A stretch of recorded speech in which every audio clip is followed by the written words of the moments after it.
श्रीगणेशाय नमः।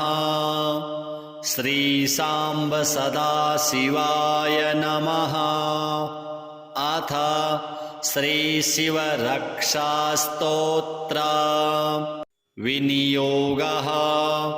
ॐ अस्य श्री शिवरक्षास्तोत्रमन्त्रस्य याज्ञवल्क्य ऋषिः श्री सदाशिवो देवता अनुष्टुप् छन्दः। श्री सदाशिव प्रीत्यर्थ शिवरक्षा स्तोत्रपाठे विनियोगः।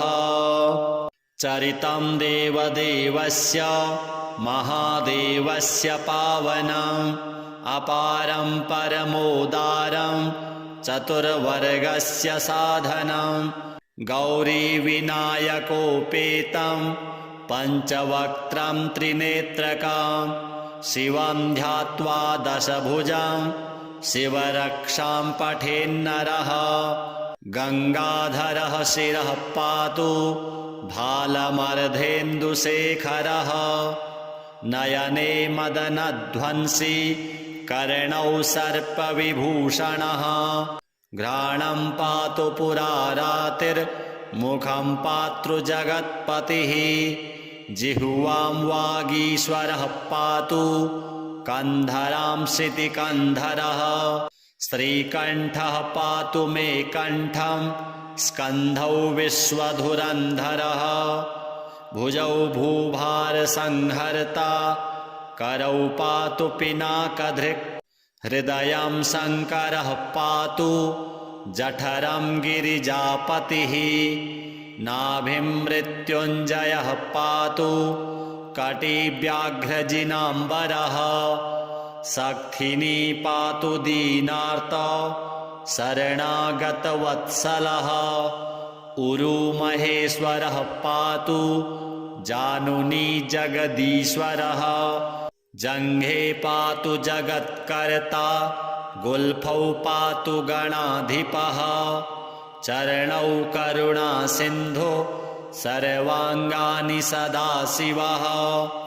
एतां शिवबलोपेतां रक्षां यः सुकृती पठेत् स भुक्त्वा सकलान् कामान् शिवसायुज्यमाप्नुयात्।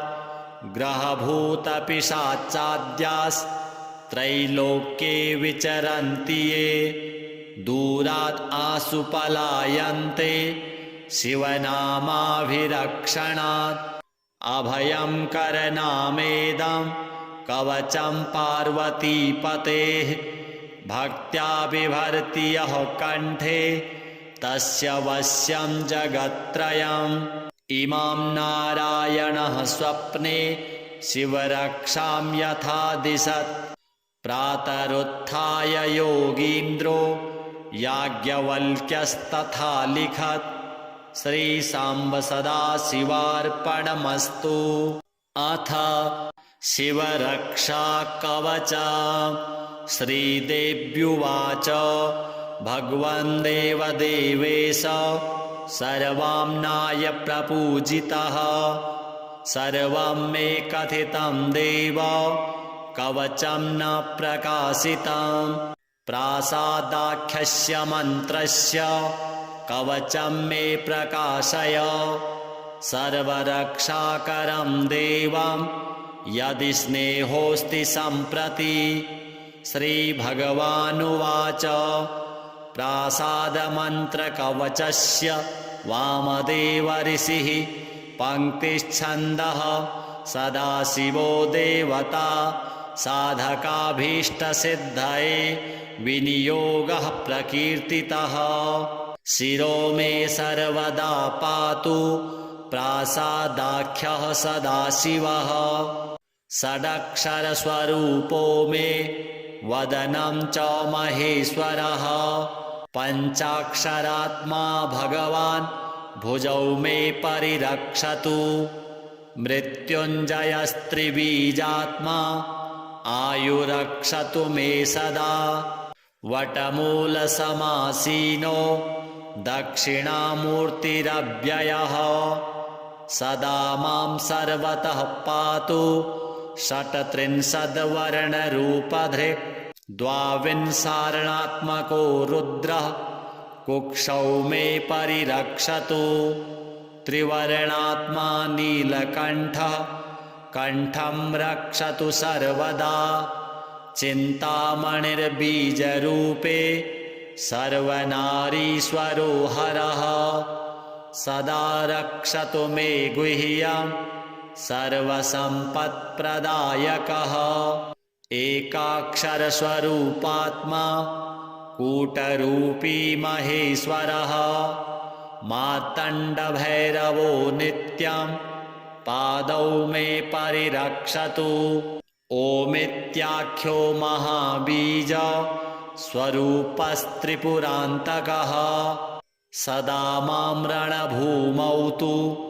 रक्षतु त्रिदशाधिपः ऊर्ध्वमूर्धानमीशानो मम रक्षतु सर्वदा दक्षिणस्यां तत्पुरुषो अव्यान्मे गिरिनायकः अघोराख्यो महादेवः पूर्वस्यां परिरक्षतु वामदेवः पश्चिमस्यां सदा मे परिरक्षतु उत्तरस्यां सदा पातु सद्यो जातः स्वरूपधृक् इत्थं रक्षाकरं देवं कवचं देवदुर्लभं प्रातः काले पठेद्यस्तु सोऽभीष्टफलमाप्नुयात् पूजाकाले पठेद्यस्तु साधको दक्षिणे भुजे देवा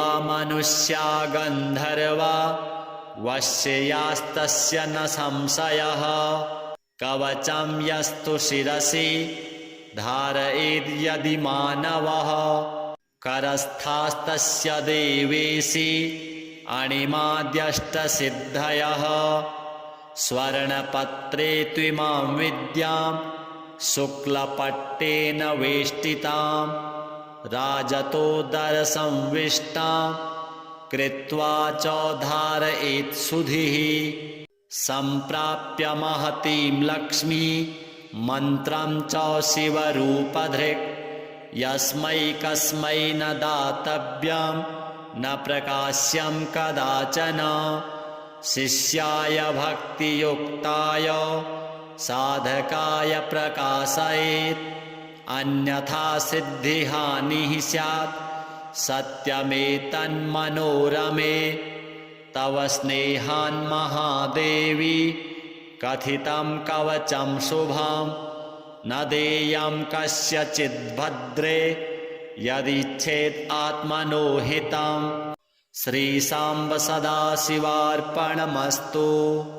चरितं देवदेवस्य महादेवस्य पावनम् अपारं परमोदारं चतुर्वर्गस्य साधनं गौरीविनायकोपेतं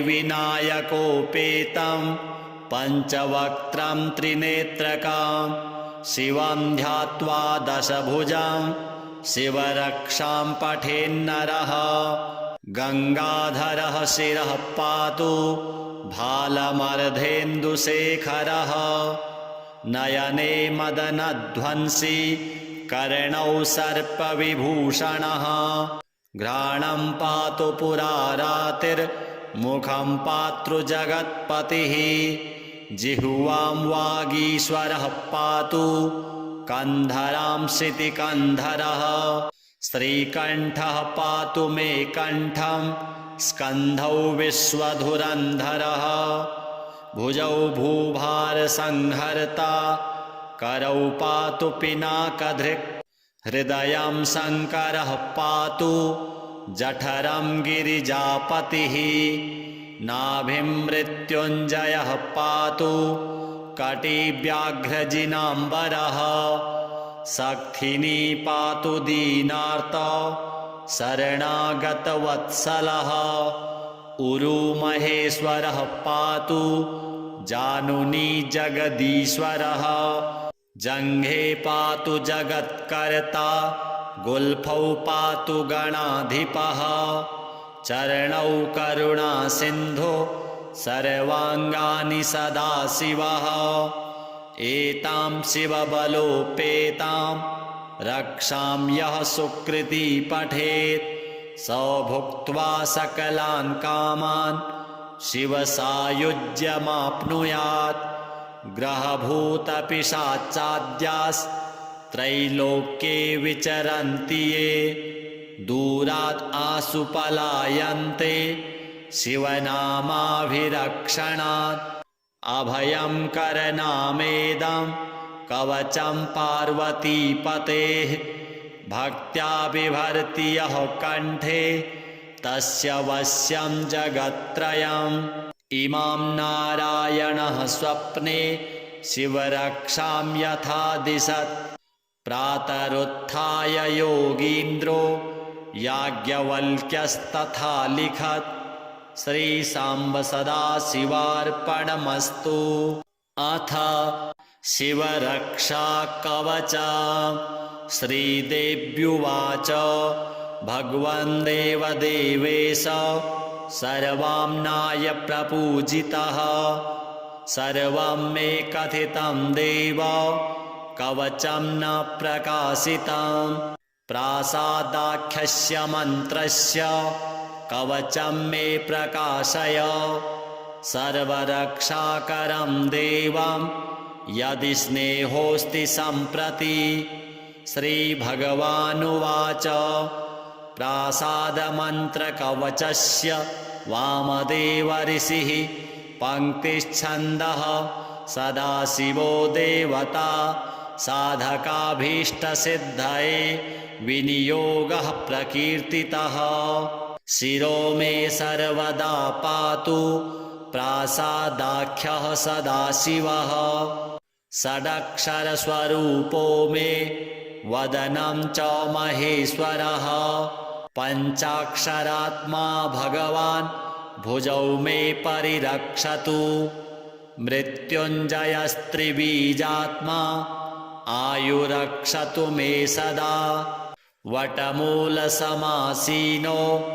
दक्षिणामूर्तिरव्ययः सदा मां सर्वतः पातु षट्त्रिंशद्वर्णरूपधृक् द्वाविंशार्णात्मको रुद्रः कुक्षौ मे परिरक्षतु त्रिवर्णात्मा नीलकण्ठः कण्ठं रक्षतु सर्वदा चिन्तामणिर्बीजरूपे सर्वनारीश्वरो हरः सदा रक्षतु मे गुह्यं सर्वसम्पत्प्रदायकः एकाक्षरस्वरूपात्मा कूटरूपी महेश्वरः मार्तण्डभैरवो नित्यं पादौ मे परिरक्षतु ओमित्याख्यो महाबीज स्वरूपस्त्रिपुरान्तकः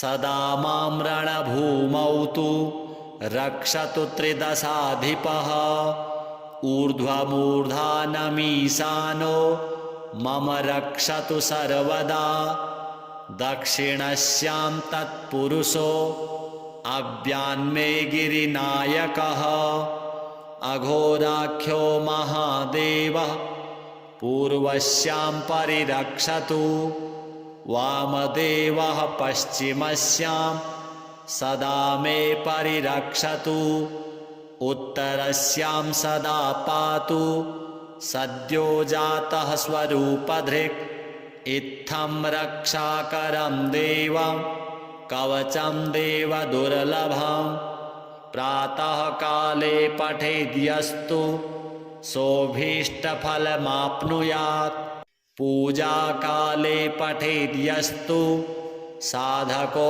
दक्षिणे भुजे देवा मनुष्या गन्धर्वा वश्ययास्तस्य न संशयः कवचं यस्तु शिरसि धारयेद्यदि मानवः करस्थास्तस्य देवेशि अणिमाद्यष्टसिद्धयः स्वर्णपत्रे त्विमां विद्यां शुक्लपट्टेन वेष्टितां राजतोदरसंविष्टां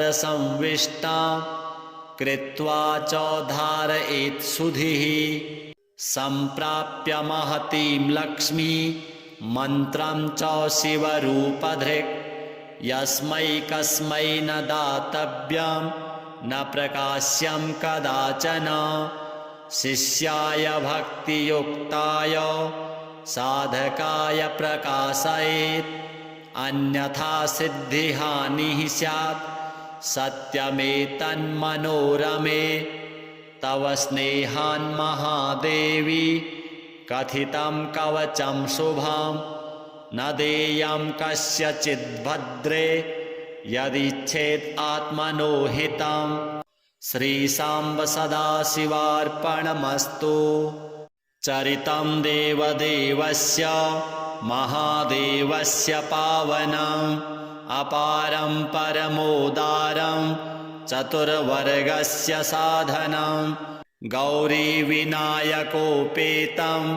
पञ्चवक्त्रं त्रिनेत्रकं शिवं ध्यात्वा दशभुजं शिवरक्षां पठेन्नरः गङ्गाधरः शिरः पातु भालमर्धेन्दुशेखरः नयने मदनध्वंसी कर्णौ सर्पविभूषणः घ्राणं पातु पुरारातिर्मुखं पातु जगत्पतिः जिह्वां वागीश्वरः पातु कन्धरां श्रुतिकन्धरः श्रीकण्ठः पातु मे कण्ठं स्कन्धौ विश्वधुरन्धरः भुजौ भूभारसंहर्ता करौ पातु पिनाकधृक् हृदयं शङ्करः पातु जठरं गिरिजापतिः नाभिं मृत्युञ्जयः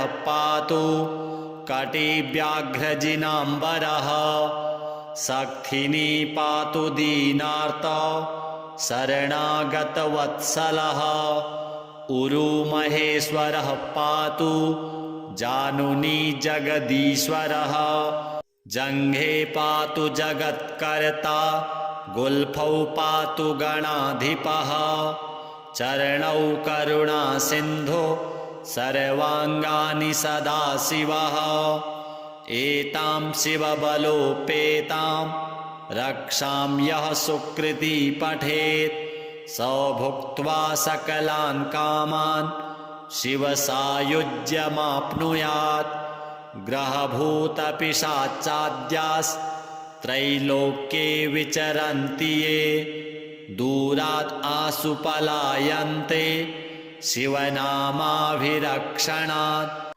अभयं करनामेदं कवचं पार्वतीपतेः भक्त्या बिभर्ति यः कण्ठे तस्य वश्यं जगत्त्रयम् इमां नारायणः स्वप्ने शिवरक्षां यथा दिशत् प्रातरुत्थाय योगीन्द्रो याज्ञवल्क्यस्तथा लिखत् श्रीशाम्ब सदाशिवार्पणमस्तु। अथ शिवरक्षा कवचम् श्रीदेव्युवाच भगवन् देवदेवेश सर्वाम्नाय प्रपूजितः सर्वं मे कथितं देव कवचं न प्रकाशितं प्रासादाख्यस्य मन्त्रस्य कवचं मे प्रकाशय सर्वरक्षाकरं देवं यदि स्नेहोऽस्ति सम्प्रति। श्रीभगवानुवाच प्रासादमन्त्रकवचस्य वामदेव ऋषिः पङ्क्तिश्छन्दः सदाशिवो देवता साधकाभीष्टसिद्धये विनियोगः प्रकीर्तितः शिरो मे सर्वदा पातु प्रासादाख्यः सदाशिवः षडक्षरस्वरूपो मे वदनं च महेश्वरः पञ्चाक्षरात्मा भगवान् भुजौ मे परिरक्षतु मृत्युञ्जयस्त्रिबीजात्मा आयुरक्षतु मे सदा वटमूलसमासीनो दक्षिणामूर्तिरव्ययः सदा मां सर्वतः पातु षट्त्रिंशद्वर्णरूपधृक् द्वाविंशार्णात्मको रुद्रः कुक्षौ मे परिरक्षतु त्रिवर्णात्मा नीलकण्ठः कण्ठं रक्षतु सर्वदा चिन्तामणिर्बीजरूपे सर्वनारीश्वरो हरः सदा रक्षतु मे गुह्यं सर्वसम्पत्प्रदायकः एकाक्षरस्वरूपात्मा कूटरूपी महेश्वरः मार्तण्डभैरवो नित्यं पादौ मे परिरक्षतु ओमित्याख्यो महाबीज स्वरूपस्त्रिपुरान्तकः सदा मां रणभूमौ तु रक्षतु त्रिदशाधिपः ऊर्ध्वमूर्धानमीशानो मम रक्षतु सर्वदा दक्षिणस्यां तत्पुरुषो अव्यान्मे गिरिनायकः अघोराख्यो महादेवः पूर्वस्यां परिरक्षतु वामदेवः पश्चिमस्यां सदा मे परिरक्षतु उत्तरस्यां सदा पातु सद्यो जातः स्वरूपधृक् इत्थं रक्षाकरं देवं कवचं देवदुर्लभं प्रातः काले पठेद्यस्तु सोऽभीष्टफलमाप्नुयात् पूजाकाले पठेद्यस्तु साधको दक्षिणे भुजे देवा मनुष्या गन्धर्वा वश्ययास्तस्य न संशयः कवचं यस्तु शिरसि धारयेद्यदि मानवः करस्थास्तस्य देवेशि अणिमाद्यष्टसिद्धयः स्वर्णपत्रे त्विमां विद्यां शुक्लपट्टेन वेष्टितां राजतोदरसंविष्टां कृत्वा च धारयेत्सुधिः सम्प्राप्य महतीं लक्ष्मी मन्त्रं च शिवरूपधृक् यस्मै कस्मै न दातव्यं न प्रकाश्यं कदाचन शिष्याय भक्तियुक्ताय साधकाय प्रकाशयेत् अन्यथा सिद्धिहानिः स्यात् सत्यमेतन्मनोरमे तव स्नेहान् महादेवी कथितं कवचं शुभं न देयं कस्यचिद्भद्रे यदिच्छेत् आत्मनो हितं श्रीशाम्ब सदाशिवार्पणमस्तु। चरितं देवदेवस्य महादेवस्य पावनम् अपारं परमोदारं चतुर्वर्गस्य साधनं गौरीविनायकोपेतं पञ्चवक्त्रं त्रिनेत्रकं शिवं ध्यात्वा दशभुजं शिवरक्षां पठेन्नरः गङ्गाधरः शिरः पातु भालमर्धेन्दुशेखरः नयने मदनध्वंसी कर्णौ सर्पविभूषणः घ्राणं पातु पुरारातिर्मुखं पातृजगत्पतिः जिह्वां वागीश्वरः पातु कन्धरां शितिकन्धरः श्रीकण्ठः पातु मे कण्ठं स्कन्धौ विश्वधुरन्धरः भुजौ भूभारसंहर्ता करौ पातु पिनाकधृक् हृदयं शङ्करः पातु जठरं गिरिजापतिः नाभिं मृत्युञ्जयः पातु कटिव्याघ्रजिनाम्बरः शक्थिनी पातु दीनार्त शरणागतवत्सलः उरुमहेश्वरः पातु जानुनी जगदीश्वरः जङ्घे पातु जगत्कर्ता गुल्फौ पातु गणाधिपः चरणौ करुणासिन्धो सर्वाङ्गानि सदाशिवः एतां शिवबलोपेतां रक्षां यः सुकृती पठेत् स भुक्त्वा सकलान् कामान् शिवसायुज्यमाप्नुयात् ग्रहभूतपिशाचाद्यास्त्रैलोक्ये विचरन्ति ये दूरात् आसु पलायन्ते शिवनामाभिरक्षणात् अभयं करनामेदं कवचं पार्वतीपतेः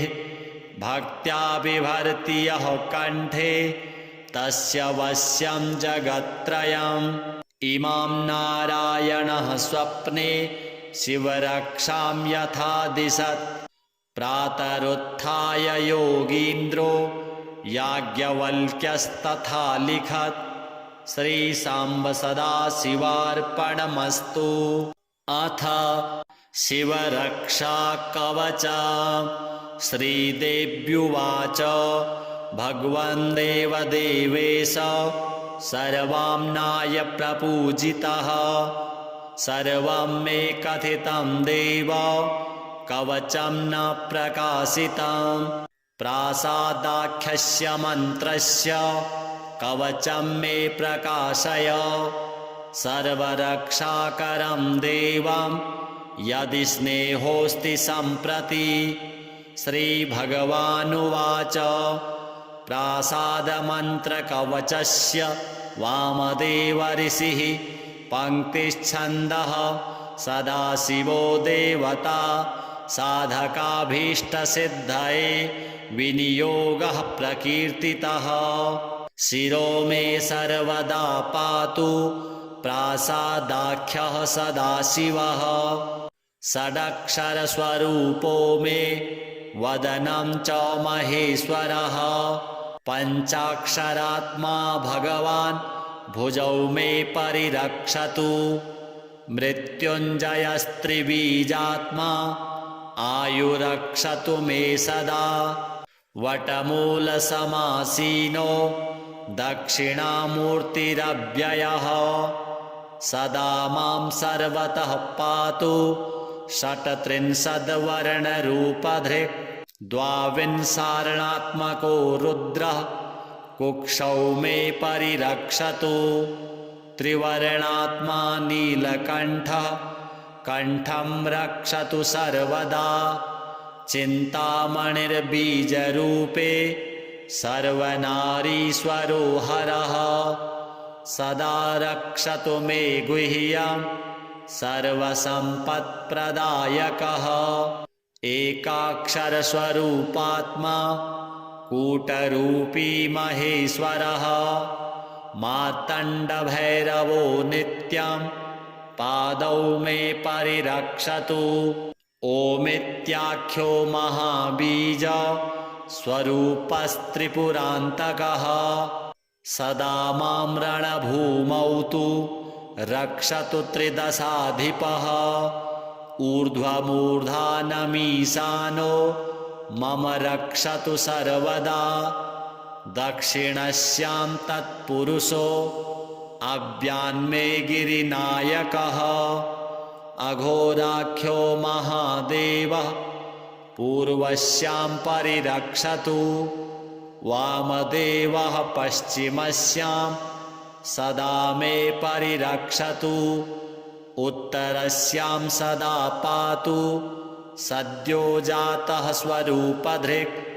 इत्थं रक्षाकरं देवं कवचं देवदुर्लभं प्रातः काले पठेद्यस्तु सोऽभीष्टफलमाप्नुयात् पूजाकाले पठेद्यस्तु साधको दक्षिणे भुजे देवा मनुष्या गन्धर्वा वश्ययास्तस्य न संशयः कवचं यस्तु शिरसि धारयेद्यदि मानवः करस्थास्तस्य देवेशि अणिमाद्यष्टसिद्धयः स्वर्णपत्रे त्विमां विद्यां शुक्लपट्टेन वेष्टितां राजतोदरसंविष्टां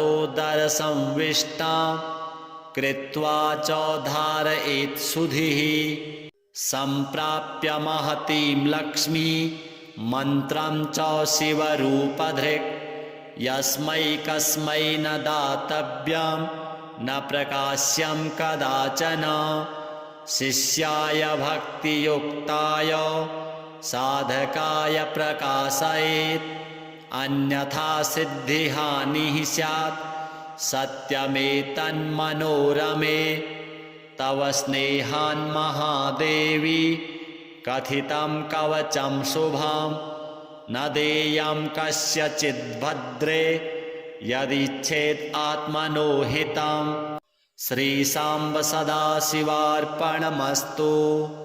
चरितं देवदेवस्य महादेवस्य पावनम् अपारं परमोदारं चतुर्वर्गस्य साधनं गौरीविनायकोपेतं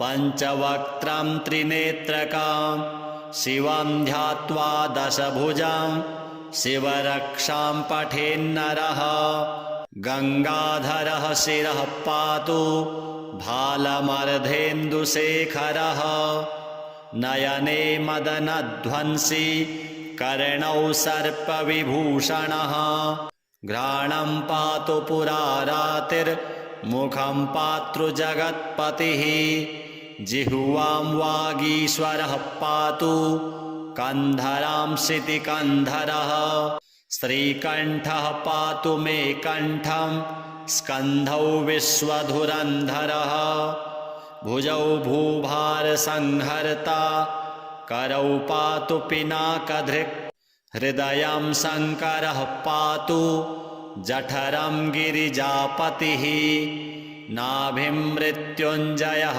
पातु कटिव्याघ्रजिनाम्बरः सक्थिनी पातु दीनार्तौ शरणागतवत्सलः उरुमहेश्वरः पातु जानुनी जगदीश्वरः जङ्घे पातु जगत्कर्ता गुल्फौ पातु गणाधिपः चरणौ करुणासिन्धो सर्वाङ्गानि सदाशिवः एतां शिवबलोपेतां रक्षां यः सुकृती पठेत् स भुक्त्वा सकलान् कामान् शिवसायुज्यमाप्नुयात् ग्रहभूतपिशाचाद्यास्त्रैलोक्ये विचरन्ति ये दूरात् आसु पलायन्ते शिवनामाभिरक्षणात्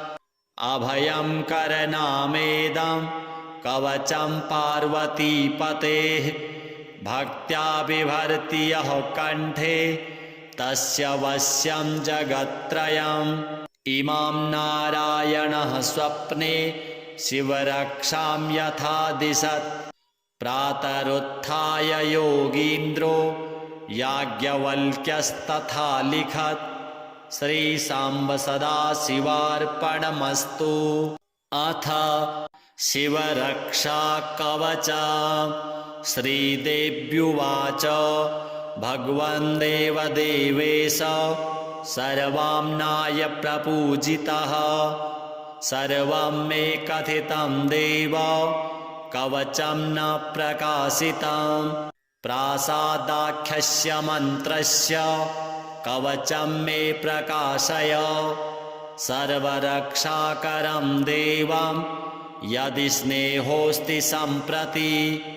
श्रीभगवानुवाच प्रासादमन्त्रकवचस्य वामदेव ऋषिः पङ्क्तिश्छन्दः सदाशिवो देवता साधकाभीष्टसिद्धये विनियोगः प्रकीर्तितः शिरो मे सर्वदा पातु प्रासादाख्यः सदाशिवः षडक्षरस्वरूपो मे वदनं च महेश्वरः पञ्चाक्षरात्मा भगवान् भुजौ मे परिरक्षतु मृत्युञ्जयस्त्रिबीजात्मा आयुरक्षतु मे सदा वटमूलसमासीनो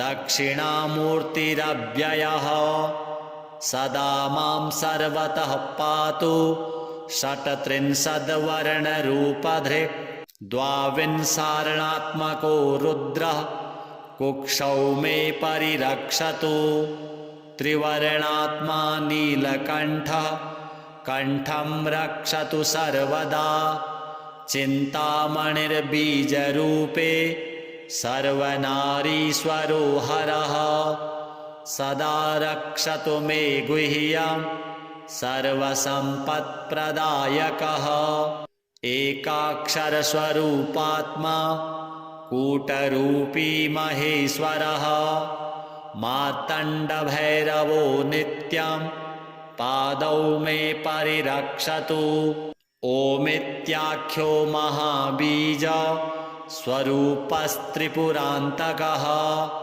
सदा मां रणभूमौ तु रक्षतु त्रिदशाधिपः ऊर्ध्वमूर्धानमीशानो मम रक्षतु सर्वदा दक्षिणस्यां तत्पुरुषो अव्यान्मे गिरिनायकः अघोराख्यो महादेवः पूर्वस्यां परिरक्षतु वामदेवः पश्चिमस्यां सदा मे परिरक्षतु उत्तरस्यां सदा पातु सद्यो जातः स्वरूपधृक् इत्थं रक्षाकरं देवं कवचं देवदुर्लभं प्रातः काले पठेद्यस्तु सोऽभीष्टफलमाप्नुयात् पूजाकाले पठेद्यस्तु साधको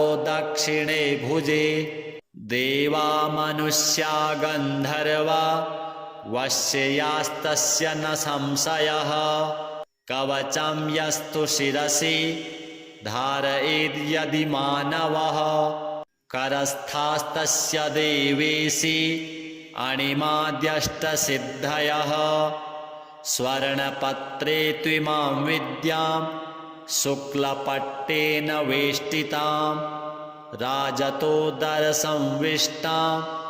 कृत्वा च धारयेत्सुधिः सम्प्राप्य महतीं लक्ष्मी मन्त्रं च शिवरूपधृक् यस्मै कस्मै न दातव्यं न प्रकाश्यं कदाचन शिष्याय भक्तियुक्ताय साधकाय प्रकाशयेत् अन्यथा सिद्धिहानिः स्यात् सत्यमेतन्मनोरमे तव स्नेहान् महादेवी कथितं कवचं शुभं न देयं कस्यचिद्भद्रे यदिच्छेत् आत्मनो हितं श्रीशाम्ब सदाशिवार्पणमस्तु।